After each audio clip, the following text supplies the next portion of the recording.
Welcome to Global Morning. Death toll from flooding. Most time our politicians just bring in policies too, for sure. If you don't say we have several more stories. The legislature was carefully crafted to 22.2% inflation rates as of April this year. What does that say about where we are as a country? I think Nigeria has resorted to being resilient. When you call the police station, before they even leave, they take permission from I don't think there's really anything on ground to improve the struggle with the ASU strike. Minister of Education volunteered and said, give me 2 weeks. It was a lie. The president never gave me any deadline. Welcome to Global Morning. Death toll from flooding. Most time our politicians just bring in policies too, for sure.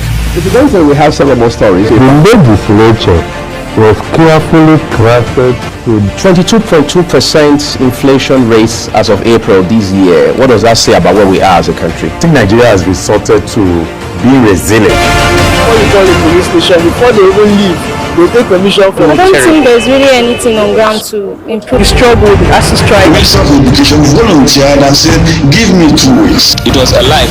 The president never gave me any deadline.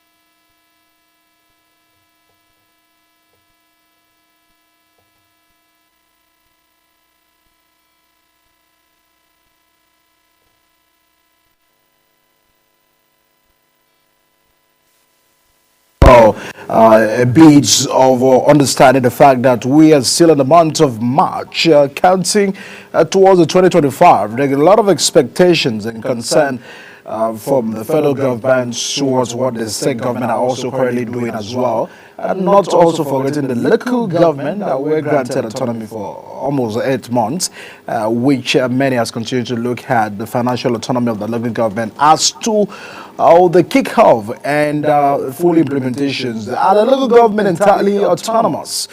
Even with their financial autonomy, all of that has continued to spark a lot of deliberations for the national development. But what is really striking, of course, is just the fact that there is still much to do in terms of image management of all of the crises surrounding the National Assembly. The suspension of Senator Natasha has taken it to another dimension as she, of course, has taken it to the United Nations Inter-Parliamentary Congress to aware of dragging the Senate, and not just the Senate President this time, to that scene. Of course, we'll be bringing that to speed with you this morning to understand what are the implications moving from Nigeria to seek for help, from the international organization. Can that help and scuttle the situation? What is the effect of the suspended senator recall? Now, the Senate had suspended the senator for 6 months for breaking the rules and on the grounds of insubordinations and some acts, and of course provided a clause that if she apologizes or tender an apology, that suspension will be reviewed drastically. That is still a major concern. But away from that, the president held a meeting with some elders of the Niger Delta region. From that meeting, the conversation surrounding the River State politics, was also top of the agenda. The president said, can you go back to talk to both parties? Of course, for the whatever judgment have been given out from the Supreme Court, let them stick to that judgment. That was the advice he gave to the Pandev, of course, the elders of the Niger Delta, who were at the Asurok Villa yesterday in a bit of national development and conversation surrounding that. But River State came again. This president spoke. Some have really looked at the body language of the president. Was it as a directive, or was it just having as a concern? Many have continued to look at the path of the president in resolving all of the political crises in Rivers State. Recall that the 27 lawmakers were earlier this week invited by the governor for them to have a peace talk but ended, in deadlock. The House Assembly members said the governor invited them through social media. There was no proper communications, as cited by one of the House members from the River State. That meeting that was proposed to be held earlier this week couldn't hold, and a lot of persons have looked at, can they find a lasting solution to the problems and the crisis of River State? What more can be done to tackle all of these issues? It's still a major concern, and of course we'll be highlighting that and bringing to speed about the different development, the concerns about the people and the reactions of everyone at both parties as well. And now swinging to the economy, what really affects Nigerians has to do with the fact that since the removal of fuel subsidy, many have continued to look at the petroleum sector. What is it? If we have the crude sold at Naira to Dangote refinery, would that continue to bring down the prices of the premium motor spirit, otherwise known as petrol?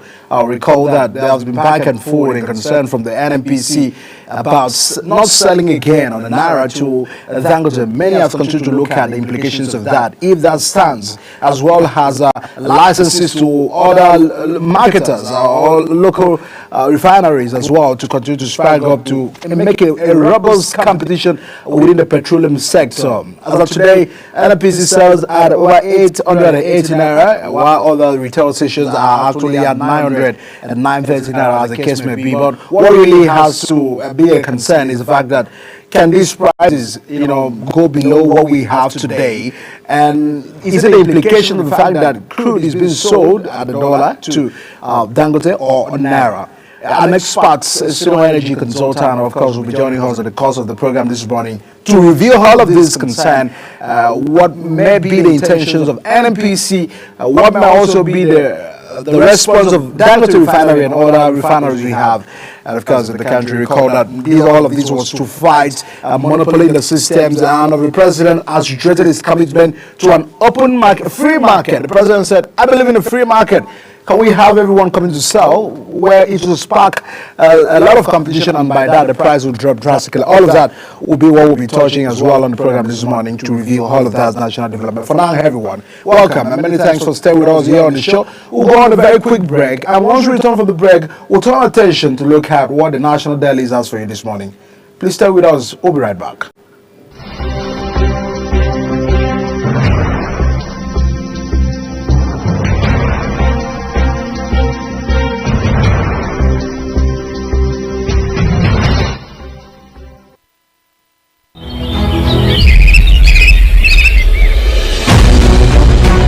Global Morning is your top morning show here on Global Television.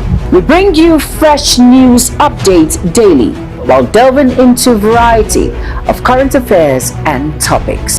Global Morning aims to deliver newspaper reviews, the latest news with expert on key global issues, and at the same time keeping you well informed about important events, both national and internationals.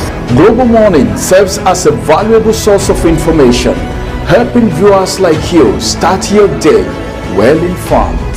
Stay connected from Mondays to Sundays to a wide range of the latest news making rounds on Global Morning. We're on the road to protest. The president meets all of our demands.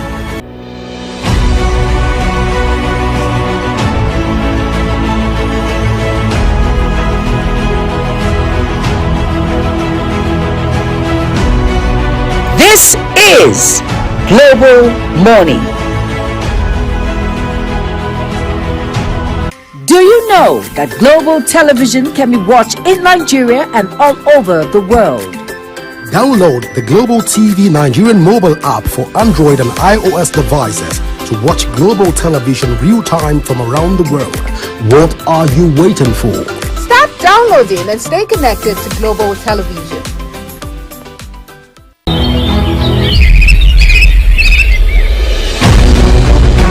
Global Morning is your top morning show here on Global Television. We bring you fresh news updates daily while delving into a variety of current affairs and topics. Global Morning aims to deliver newspaper reviews, the latest news with experts on key global issues. And at the same time, keeping you well informed about important events, both national and internationals. Global Morning serves as a valuable source of information, helping viewers like you start your day well informed. Stay connected from Mondays to Sundays to a wide range of the latest news making rounds on Global Morning.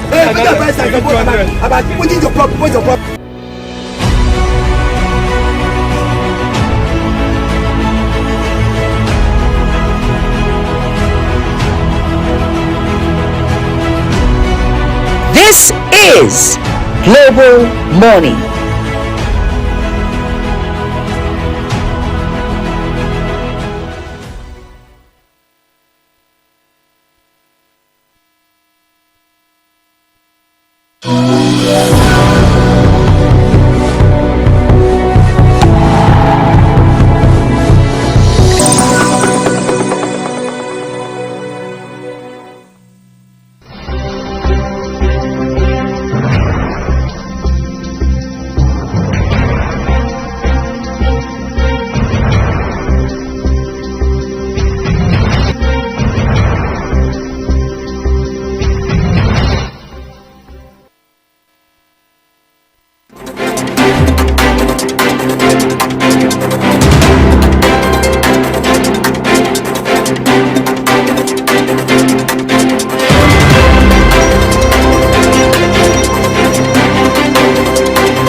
Hello everyone, I was delighted to be here. I'm Uyag Mofwegwe, and quickly let's turn to the papers for you. We begin with the Blueprint newspaper. First headline just a little above the name asks. Finance leaders to headline Access Bank Africa Conference 2025, and then below the name plate. One story here says Kabiru Dangogo, luminary in multiple realms, farewell. And then a bit of business as well. FG certifies NACO to handle radioactive materials. And then we have some sports as well. CAF appoints Moroccan officials for Rwanda Super Eagles cracker. That's on the Blueprint newspaper this morning. And then on the left side of the front page of the Blueprint newspaper,